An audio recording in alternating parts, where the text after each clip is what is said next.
All right, so you, like me, might have seen a lot of Formula One recently. A lot of races, a lot of famous drivers, a lot of drama and exciting stories. It's taken over my timeline on Twitter many times. Basically, a ton of you guys have been sending it to me asking, hey, are you watching? Are you paying attention to this stuff? And so I finally caved, and I've started watching it, and I'm really glad I did. So in this video, I'm going to tell you guys why I think Formula One is super cool, why I started watching, and why you should probably be watching Formula One too. From the stories, to the tech, to the innovation, to the race day experiences.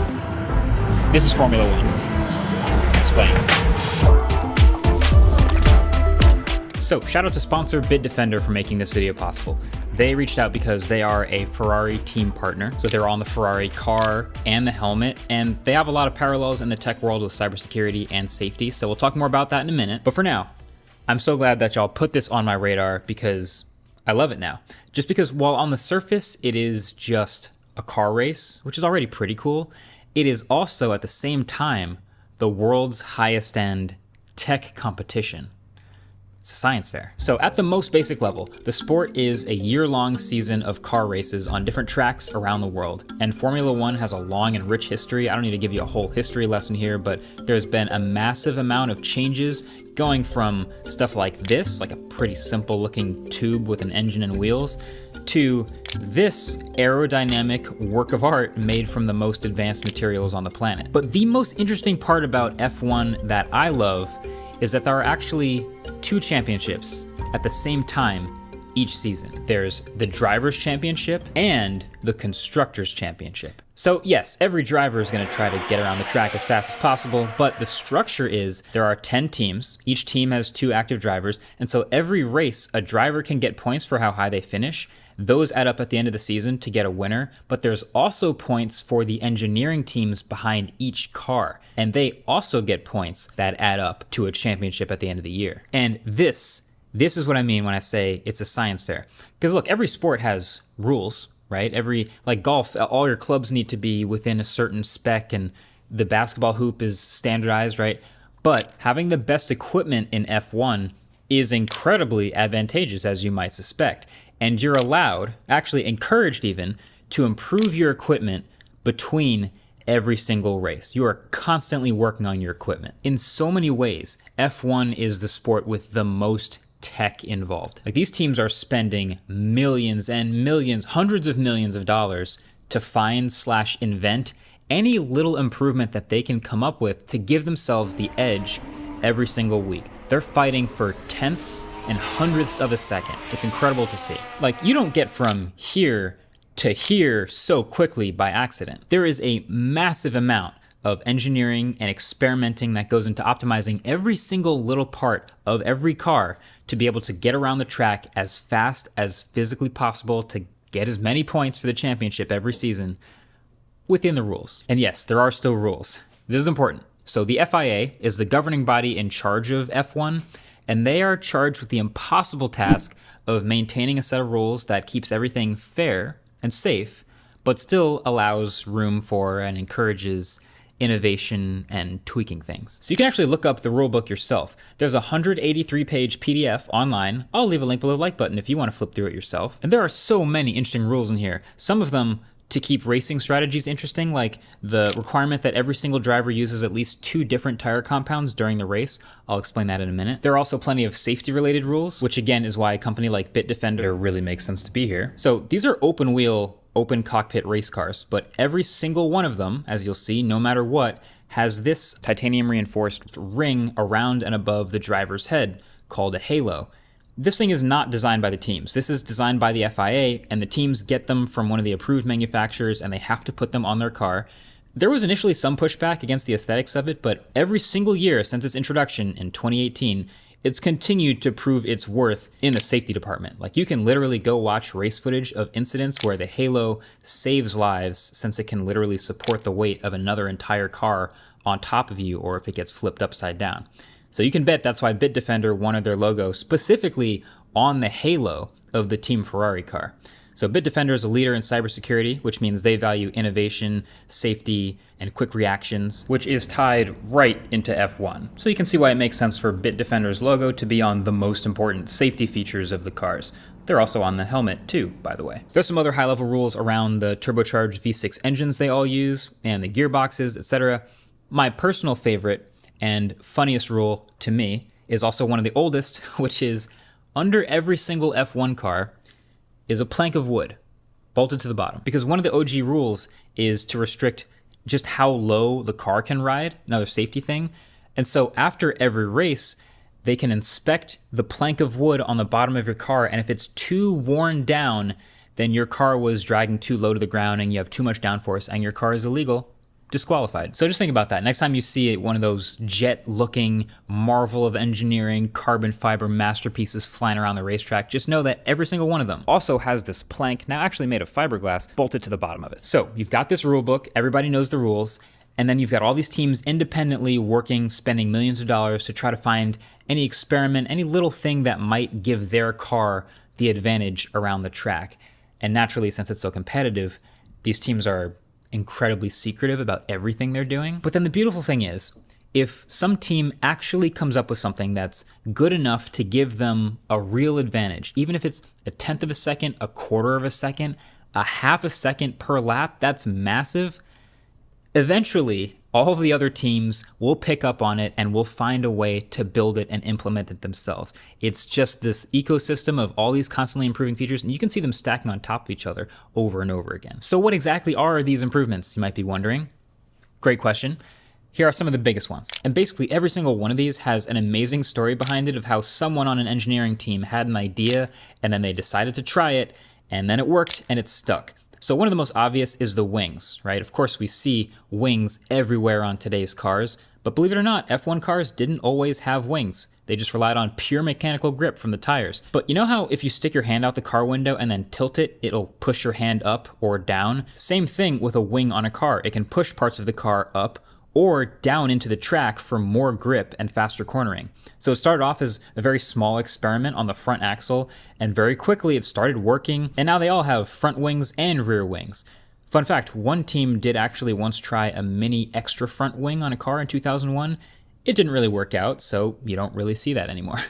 The cars today have tons and tons of aerodynamic features. Multi-layered front wings, small air steering little bits like fins near the middle of the car. It's crazy how many details there are if you ever actually get to look at one of these things.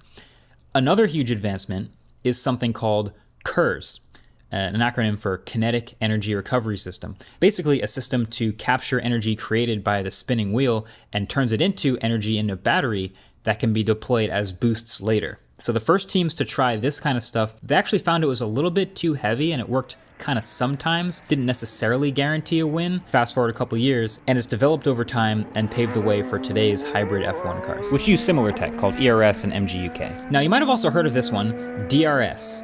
This one's pretty simple actually. So yeah, there's a ton of downforce from the aerodynamic features of this car, and that helps it stick to the ground during these planted turns, but that actually technically slows it down in a straight line. So teams engineered a drag reduction system, a button that you press that changes the aero of the car, opens up, lets it cut through the air more quickly, and it works really well. So at this point, not only do all the cars have it, but it's actually literally written into the rules when you can use it to maximize racing excitement. There have been plenty of other massive technological innovations over the years that have all been pioneered by just some engineer on a team who had a good idea that have turned out to be huge, from putting the engine behind the driver to the monocoque chassis to the ground effect aerodynamics to paddle shifters. All of them adding up to absolutely insane cars of today. In 2023, these cars are clawing for maximum grip around every corner. They're hitting 200 plus mile an hour in straightaways and then pulling 5 to 6 Gs under braking and turning. 5 to 6 Gs is about as much as you can feel anywhere on Earth other than an airplane. So this is why F1 is often called the pinnacle of motorsports, and I totally agree. Like, there are technically cars that are a little bit faster in a straight line from a standstill. You might see some of these videos on YouTube. My car actually is. But the second you get to a turn, it gets really obvious the difference in braking, grip, acceleration out of a corner, just the control you have over the car. It's honestly incredible. And it's one thing to see it on TV. Like, you can tell they're going pretty fast and the broadcasts are super cool. There's sensor data everywhere, live speed readouts, cameras on every car. But seeing it in person gave me an entirely new level of respect for all of it. So this is the Ferrari car. The day before racing started this past weekend in Las Vegas, this car is so much lower and actually bigger than you might expect it to be. There was also so many little aerodynamic shapes and pieces and carbon fiber everywhere, as I mentioned before. The tires are also gigantic, and the driver sits so much lower than you might expect. Actually, Bitdefender also let me try a full-on F1 simulator in their performance zone out here in Vegas, and the most noticeable thing actually is just how low you sit. Your feet are kind of back up in the air right below eye level, which is where the pedals are in the car.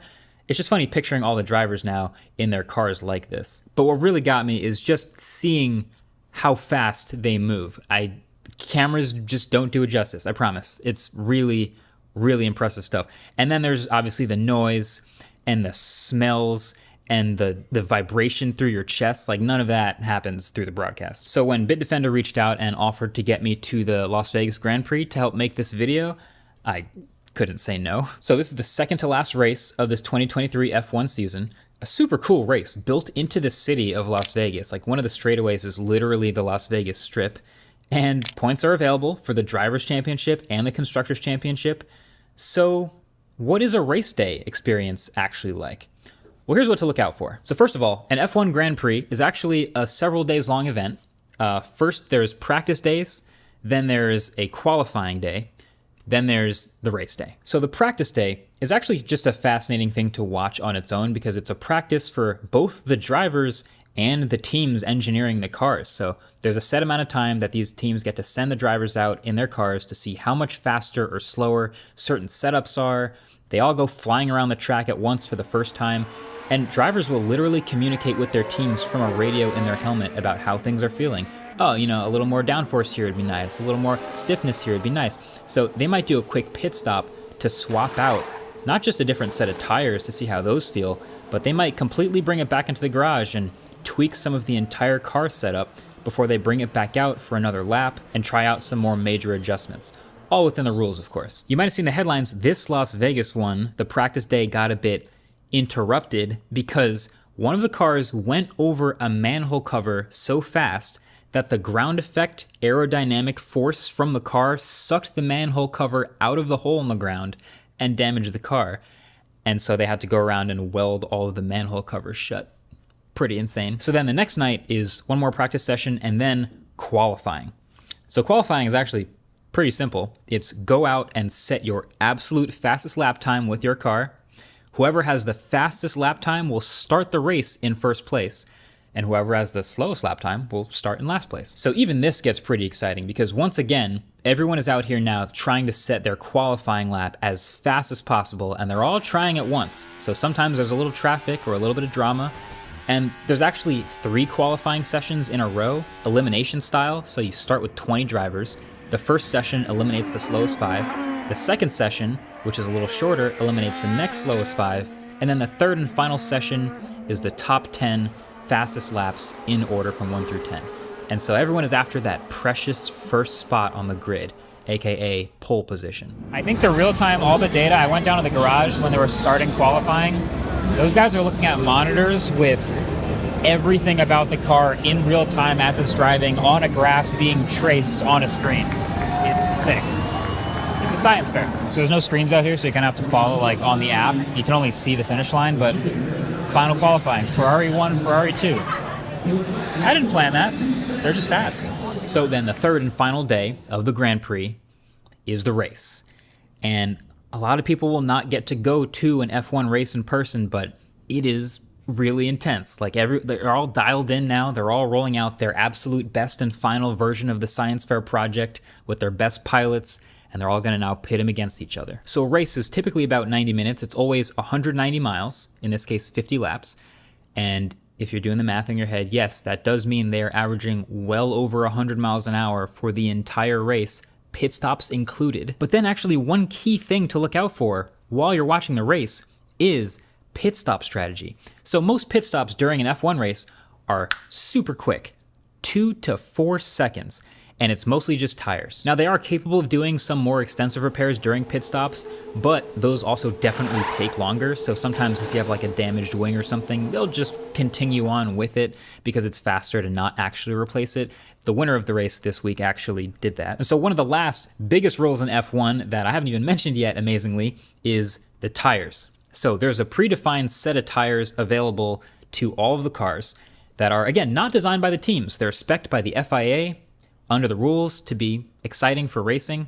And basically, there's a set of them ranging from softest and grippiest all the way to hardest and most durable, depending on the rubber compound. So the softest tires are going to be by far the grippiest and fastest around the track. They can be good for a few seconds faster per lap, but believe it or not, they're so soft that they will wear down incredibly quickly and can be completely cooked in 10 to 20 laps. And so you will need to do a pit stop, which will cost you a little bit of time. But then the hardest compounds are technically slower per lap, less grip, but they can go way more laps without a pit stop. So these drivers are not only jockeying for position to drive their best, but teams are also putting together pit stop strategies because every car is required by the rules to use at least 2 different tire compounds during the race, which produces a lot of really fascinating scenarios where one driver is ending the race with a different set of tires than another depending on their strategy. It is wild. It's super interesting to watch. It's like chess, but the pieces are moving at 200 miles an hour in curves and everything. It's amazing. It's another reason why Bitdefender aligns itself so well with this stuff because, again, they're a leader in cybersecurity. In cybersecurity, you have to respond. So you have a strategy to start things, but things can go very wrong, and so they have to be able to adapt in real time. And that's a lot of the same things these drivers are doing, that these teams are doing. When strategies fall apart, they got to tweak things, they got to adjust, they got to edit. It's very complicated. So there's all this technology, all this strategy, all of these incredible machines, but at the end of the day, you just got to get out there and win the race, you know? So get in the slipstream, play defense, attack braking zones, use your machine's specific advantages to get that rare overtake, and just all of this being put together. It's like art on wheels. There's plenty of YouTube clips out there. There's a Netflix documentary you've probably heard about.